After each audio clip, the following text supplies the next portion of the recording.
Hi BookTube. Here's to the start of another vlog. I have the entire week off, including next Monday, so an 8-day vacation week. And I had originally decided to go camping, but I am just not feeling it. I have had a trying time. I feel like in June a lot has been going on with work and an entire work week of travel and all sorts of things, and I decided I wanted to stay local to home, but that doesn't mean that I can't go out and enjoy each day. So I'm going to be taking you along with me. It might be a little bit less reading vlog and more of a vacation vlog. So we'll just see what the week entails. Fable is pretty much capturing my my mood of the week. I just want to relax and enjoy the sunshine.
Yeah, let's just do it.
try to go for your medication, and then you start getting,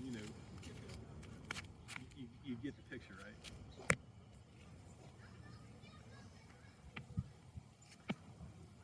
Well, if you just needed a special.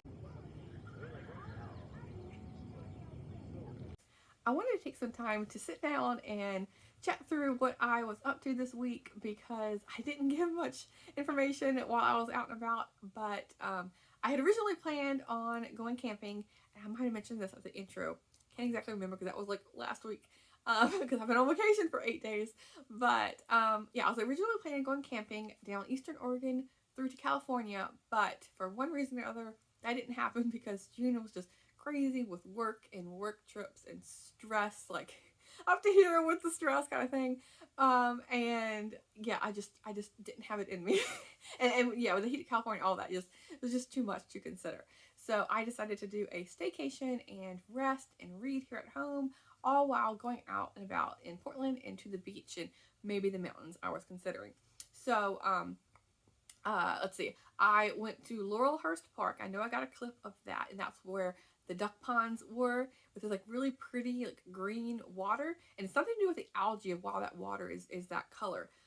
But all throughout this week, I was reading new and selected poems by Mary Oliver, and she is like a nature writer, but through poems, so you can see why she is one of my favorite poets. And here's a picture of the author on the back. This is like a very bland cover, but it most reminds me, for any Mary Oliver fans out there, of her the newest published work, where it included selection of all of her work going in chronological order. This is the same thing, but it came out in the 1990s, early 1990s. So you can see it doesn't include near as much as the newest one does, but it includes quite a bit. And I will say, I brought this physical book along with me, which I never do. I always bring my Kindle. But I was like, why not read some poems out and about? Because I don't know about you, but the idea of reading at the beach, reading at the park, reading at cafes, it sounds absolutely lovely.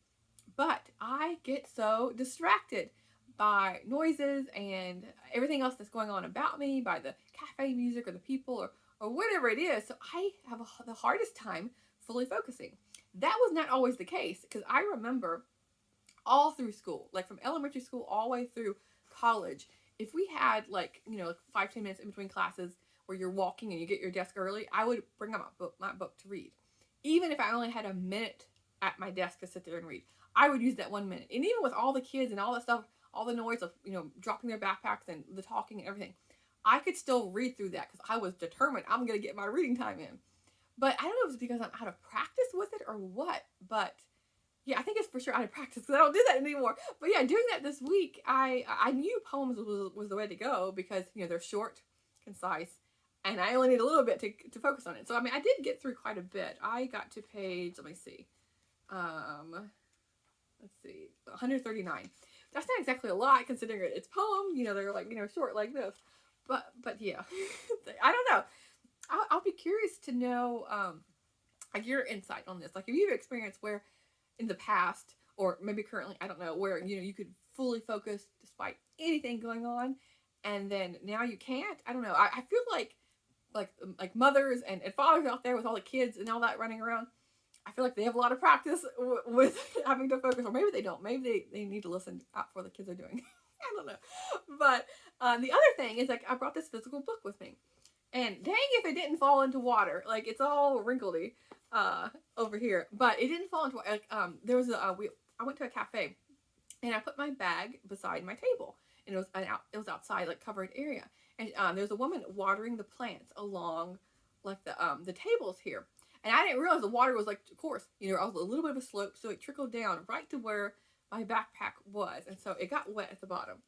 So I'm like, darn it, the physical books, I really like them, for some aspects, but there are some aspects I do not like, but it's okay. I only paid 25 cents for this book, so I can only be so mad about it, but still, like, this book came out in 1992, and for it to have lasted in good condition until now, it's a bit annoying, but it doesn't disrupt the reading experience. So yeah, I want to mention what I've been reading throughout all of this, but so let me see. I went to the park, and I explored, like, the Laurelhurst area. I've been to that park several times. It reminds me of, like, the quintessential like Central Park of like New York, but like miniature, because you can see you feed the ducks, and I didn't feed the ducks, but you see people feeding the ducks, and like there's people biking around and kids and all of that. Because a lot of the parks here are completely covered in trees, like forest areas, and so this is a park where it's more open, and there are some parks that are open, but it's like for like baseball fields and soccer fields, things like that. Where this one doesn't have that in this area. But anyways, it's a really cute park to like get a coffee and sit and watch the people. So yeah, there was that, and I'm trying to remember all the clips that I got in while I was out. I didn't get too many, but I tried. Let's see. I went to the coast. I went over to Tillamook, and I saw a Cape Mirrors lighthouse, and I know I got a picture of that. And it was very cloudy and rainy, like the closer you got to the coast. So it's not your June weather that you would think, especially if you have experience on the Atlantic Ocean side of things, where the water is often warm, especially the further south you go. Where here it's freezing cold. But so that was nice to see. And then I went to Tillamook, and I toured the Tillamook Museum. I'm not a big dairy person. I will eat it, occasionally. And I do like ice cream, but I was like, why not stop and see it? And so I saw like the workers, and I got a clip of the workers, like these gigantic blocks of cheese. And it says like there's like AI robots or something that will pick up these 40-pound blocks of cheese to like slice it or something, or at least move it around and about the factory. So I mean, it was interesting to see, but very crowded. And I didn't get any pictures of the actual beach because I didn't end up stopping anywhere to sit and read my book because it was too cold.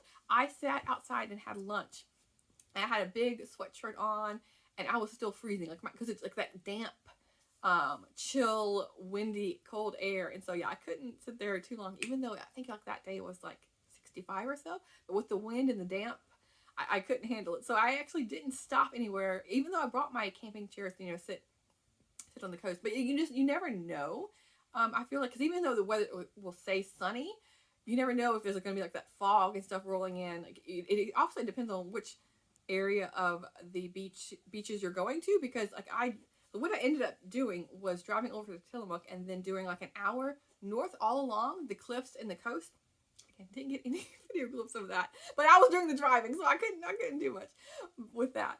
But at least I saw the water along. But it's funny how each little area, like the sun would come out and then it would be cloudy and like the rainy, misty fog, and so it just depended, which turn along the cliff, you were going, what the weather was going to be. So yeah. Anyway, reading at the beach didn't happen. But the other thing I did was I went along this like an animal refuge, like a bird refuge sanctuary, bird sanctuary. There you go. They had this like bridge walking all the way through it because it was like a old swamp, and so I did get several clips of that with this like gigantic tree at the end of it. It was really interesting to see. It looked like a bunch of trees put together, but it was all one tree. And then let's see, what else did I do? Again, I should have reviewed all these clips beforehand.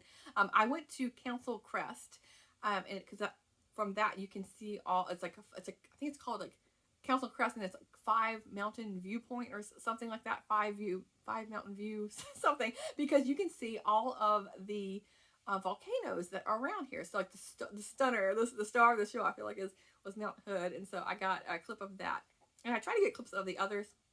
I got Mount Adams, Rainier, and Helens, and the clip with Helens and Rainier. Helens is in the forefront, but Rainier is right beside it.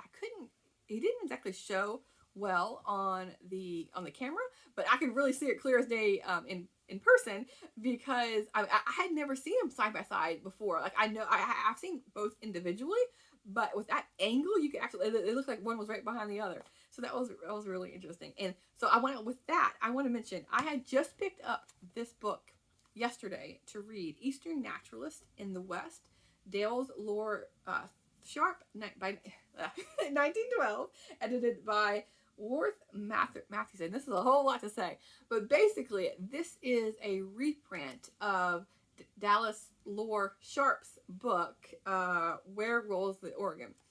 All this to be said is he was a naturalist from like the early 1900s, and he was a big champion of Oregon, and he actually was the reason why there are 3 different wildlife refuges here. There is Three Arches Refuge that's on the coast, actually right near Tillamook. If I had read this book beforehand, I would have stopped for sure over there and saw that, and especially got it on video. And then there's two others like Malheur Refuge, and that's the one I really wanted to go to because in the spring, because there's a huge migration of birds that come through. So it's kind of like a swampy wetland area.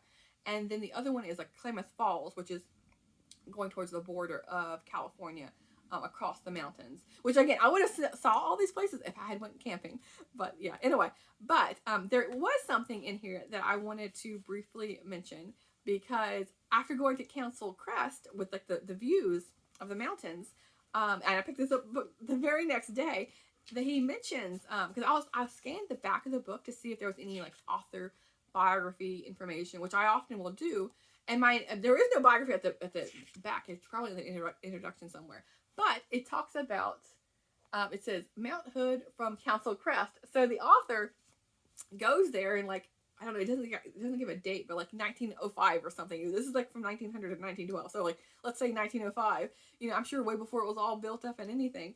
And he talks about the views. And so I wanted to read a little bit from this to you. And then also like my little bookmark I got from a Little Free Library. I don't know if a kid was making these or what, but like sometimes Little Free Libraries will have a little mug with all these little bookmarks, and sometimes they'll be made or like ones that you can color yourself. But this is Mirror Lake with Mount Hood in the background, and I've been to this Mirror Lake before, and so it's like a reflection of Mount Hood. You can tell it's just like pasted on here, but I just thought it was cute enough to use for some of my Oregon located setting books. But I should have tabbed exactly where I wanted to read from this, but let me see here really super quick. Okay, so I'll just read you 2 paragraphs, so bear with me here. Especially since I just showed you all the mountains in the previous clip, I wanted to read a little bit from this. So it says, there is one glory of Rainier, and another glory of St. Helens, and another glory of Mount Adams. For these majestic peaks differ from one another in glory, and they all differ in turn from Mount Hood, as Hood, in its difference only, exceeds them all in glory. For pure spirituality, for earth raised incorruptible and clothed upon the holiness of beauty, Mount Hood, as seen in the heavens from the heights of Portland, is incomparable. Hood is not the mountain that was God, but as its snow-crowned summit, touched with the warmth of closing days, was first unveiled before me. My soul did magnify the Lord, for the vision to my accustomed eyes was all divine. It's a little bit like going on there, but you can get the kind of idea. It would be really pretty to see this at sunrise, because then you would see, I've seen clips. Oh, sorry, my Mabel's seeing something out the window. Maybe it was like a squirrel or something. But okay, anyway, so yeah, it would be really pretty to see it at sunrise, like with all the mountains around it. And I have seen pictures of it. I've never gotten over there to see it early in the morning, especially right now in the summer when the sun comes up at like, it gets light around like 4:30 a.m., something like that. So really early. Okay, so the second paragraph is the one I really wanted to focus on here. Portland is a city beautiful for situation. Oregon is a state of vast magnificence, and the glory of city and state is Mount Hood. There are loftier mountains. Rainier and Shasta are loftier. There are peaks that fill with awe and that strike with terror, while Hood fills the soul with exultation, with a joy of beauty and of completeness and perfection. Hood is but little over 11,000 feet high and easily climbed. Its greatness is not physical, not height nor power, but from rather and spirit and position. It stands 60 miles from Portland, dominating but not overwhelming the landscape. Earth and all the sky, a frame for it. From Council Crest, the city seems a mere spectator, looking off at the picture of a mountain rising in majestic symmetry, wrapped with a cold, indescribable purity, yet touched with an aspiration that were fervent were it less profound. Mount Hood from Portland is one of the perfect things in the world. So, of the world. So, yeah, I just wanted to, that second paragraph is really what I wanted to focus on, because I was like, oh, what were the odds of me going to Council Crest just the day before picking up this book? So, I feel like his writing encapsulates all I wanted to say about that experience of going there. But in his words, it sounds a lot better than what I could say. So anyway, it was a fun, much needed vacation. I'm back to the grindstone today, unfortunately, But all is well because I am refreshed and ready to tackle the workload that I know has been mounting up while I've been gone. But anyway, I'll talk to you soon. Thanks, BookTube.